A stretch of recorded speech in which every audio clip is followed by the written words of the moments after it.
Oi gente, tudo bem? Hoje eu vim contar sobre o segundo dia que a gente passou aqui em Paris.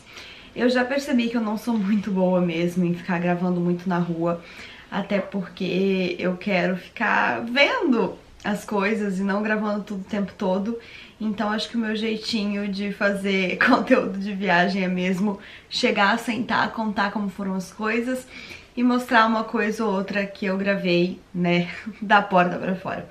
Mas então, ontem a gente foi lá pra região da Notre Dame e foi gostoso porque a gente desceu de metrô e ainda era um pouquinho longe da igreja, então deu pra gente andar bastante na rua e eu adoro andar quando eu tô viajando. Tudo que eu tenho de preguiça quando eu tô na minha vida normal, eu gosto de andar quando eu tô viajando porque é muito gostoso andar na rua e reparando nas coisas e tal.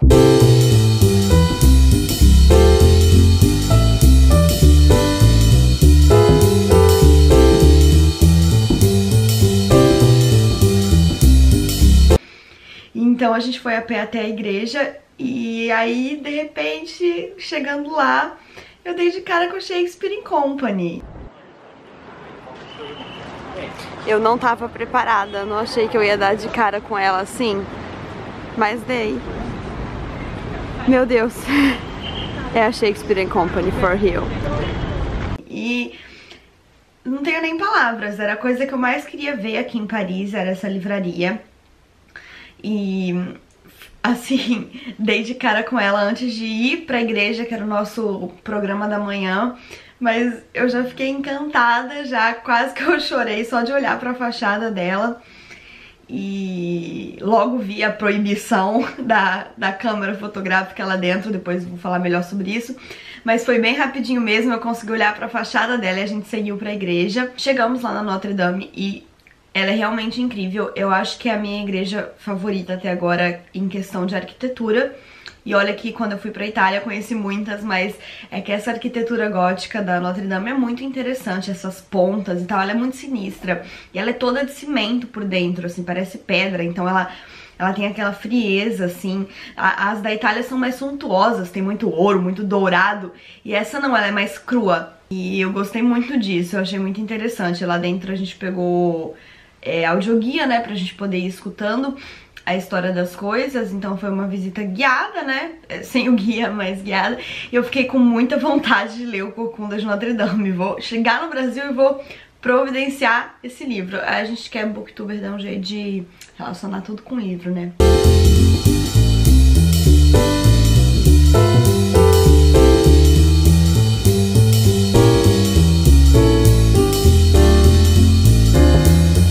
Mas enfim, depois da visita da Notre Dame, finalmente tinha chegado a hora de eu ir conhecer a Shakespeare & Company. Então, assim que a gente saiu da igreja, a gente foi pra lá, eu e meu namorado, e... meu Deus, ela é tudo que as pessoas diziam que ela era. Ela é muito pequenininha, assim, super aconchegante. Ela, né, tem vários bequinhos, assim, os cômodos são pequenininhos, e ela vai indo pro lado, indo pro outro, tem uma escada, e ela é toda bem decoradinha. Tem espelhos com dizeres, tem dizeres escritos na parede, tem, né, as sessões de uma literatura normal, mas tem uma sessão, obviamente, que é só de Shakespeare.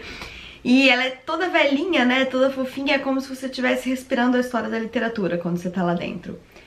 E ela é muito fofa, os atendentes são muito fofos, ela é realmente toda em inglês, né, todos os livros são em inglês, os atendentes falam todos em inglês. E ela é muito aconchegante, e a história da proibição das fotos, no início eu achei, é frescura, porque, não deixa de ser um ponto turístico e tal, mas essa é justamente a questão, eles não querem que seja, porque é um reduto de leitores aquela livraria. O pessoal lê muito aqui na França, eu vejo gente lendo, assim, na rua, no metrô, e eles realmente leem bastante lá. Então, no andar de cima tem uma pequena seção de poesia e outras duas salas que não tem livros à venda, que tem livros antigos enfim, a livraria tem um acervo de coleção, assim, que eles não vendem, né, são muitos livros antigos, mas que você pode sentar lá em cima e ler, tanto o livro que você tá lendo, quanto um desses livros antigos que estão lá à disposição. E é muito quietinho, assim, fica todo mundo lendo em silêncio. E tinha duas chinesas que estavam com câmera. E no andar de cima, apesar de ter câmera, não tinha ninguém da loja assim pra gerenciar. E elas estavam tirando foto e fazendo pose e fazendo barulho com a câmera. Tipo, nem era aquela foto clandestina assim de celular. Era uma foto chata. E daí eu fiquei imaginando se eles permitissem a turistada que não ia dar, tirando foto, fazendo esse barulho. E as pessoas locais, né, estavam lá quietinhas lendo. Tinha um senhorzinho, tinha uma adolescente. Então, eu entendi a proibição da foto. É pra não encher o saco de quem realmente fica ali lendo na boa. E uma coisa muito curiosa que tem lá é que tem um gato, que é da livraria. E daí ele tava dormindo tão quietinho que eu quase sentei em cima do gato, porque ele tava numa cadeirinha de balanço assim no canto. E aí eu fui super pra sentar e de repente o gato tava lá embaixo, deitado na cadeira. E daí eu olhei e tinha uma plaquinha assim, Egg, acho que é o nome dele, leu a noite inteira, então por favor não atrapalhe seu sono. Eu ri muito, gente, por favor, muita paixão isso. No fim das contas, claro que tem que comprar alguma coisa lá. Então eu comprei um livro sobre mulheres feministas ao longo da história. E também um livro sobre a livraria, né, que é um livrão com a história da Shakespeare & Company, que assim, não tinha como não comprar. E depois eu vou mostrar direitinho como que é. Toda vez que você compra um livro lá, os vendedores perguntam se você quer um carimbo. Então eles carimbam, né, o marco da livraria na sua primeira página, e tipo, o seu livro fica com esse valor, assim. Eu comprei na Shakespeare & Company. E o marcador também é super fofinho. Eu comprei também um cartão postal, que é um desenho da fachada, com uma pessoa lendo na frente da fachada, enfim. Realmente apaixonante. Depois a gente passou no café da Shakespeare & Company, que é do lado. Nossa intenção era comer alguma coisa salgada que servisse pelo almoço lá, mas tem muito pouca opção. Ele é mais um cafezinho mesmo, com alguns docinhos e tal. Então tomei um chocolate quente enquanto folheava os livros que eu tinha comprado. Depois que a gente saiu da Shakespeare & Company, a gente foi andar, porque a gente ia pra um outro bairro, Marré, que é um bairro não tão turístico, mais hipster assim, que tem por aqui. Então a gente foi andando até lá, e lá também tem uma praça muito grande, que é a Place des Vosges. E a gente foi lá então, e segundo meu namorado, essa foi a primeira praça planejada de Paris, e é uma delícia lá também. Eu falei que se eu morasse aqui eu ia ter vários lugares pra ler, assim, porque os lugares são muito tranquilos e muito bonitos, assim.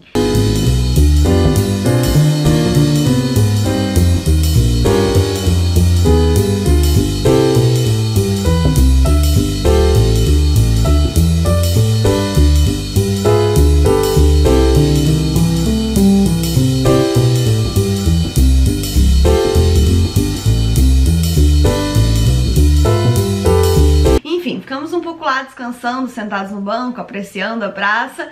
Depois a gente foi na casa do Victor Hugo. É o tipo um museuzinho que é uma reconstrução do apartamento que ele morou. Um dos, né, que ele morou em vários, mas enfim. E é de graça esse museuzinho. E a gente foi lá e tem bastante da história dele, tem vários quadros contando coisas sobre ele, tem muitos quadros sobre o Corcunda de Notre Dame e tal, e a recriação do apartamento. Então tem, né, um pouco da sala, um pouco da sala de jantar, mas o mais impressionante é realmente o quarto. E o quarto eles colocaram lá na plaquinha que é realmente o cômodo mais fielmente reproduzido, porque os netos do Victor Hugo ajudaram eles a montar, eles doaram os móveis, então são os móveis originais do quarto dele. É muito impressionante. Depois que a gente saiu da casa do Victor Hugo, a gente parou pra comer alguma coisa e aí fomos pro Centre Pompidou. E é um museu muito, muito, muito grande de arte mais contemporânea. E a gente já tava muito morto, porque a gente anda o dia inteiro, né?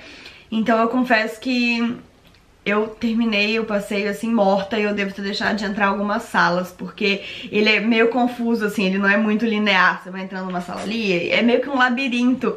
Então eu tenho certeza que eu pulei alguma sala, que eu me perdi de alguma sala, mas faz parte. Eu tava muito cansada com muita dor no pé, mas é um museu bastante interessante. O ambiente dele já é muito interessante, já é curioso por si só, né? Ainda por cima, com as obras, tem um andar de obras um pouco mais clássicas, então tem Mondrian, tem Modigliani, e o segundo andar já é um andar totalmente contemporâneo, com, enfim, uns artistas que eu não conheço, e tava rolando uma performance lá, e uma outra performance que eram várias mulheres que estavam posando para alunos de arte, de desenho. Não sei exatamente quem eles eram, se eram só visitantes do museu ou se eram alunos de alguma coisa, mas que eles ficavam sentados assim no chão desenhando essas mulheres, e quando tocava uma música elas trocavam de lugar e eles passavam a desenhar outras. Eu acho que elas eram umas 4 ou 5, não sei. Então foi engraçado estar nesse ambiente. Foi divertido estar no Museu Contemporâneo em Paris, porque tinha muita gente, assim, parada na frente das obras desenhando, assim. Adolescente, que parecia que tava acompanhado de professora, e eles com um caderninho de desenho na mão, desenhando as obras, fazendo releituras. Então é realmente uma cidade que respira arte. Parecia que tinha muito aluno de arte, assim, coisa que eu nunca vi em nenhum outro lugar.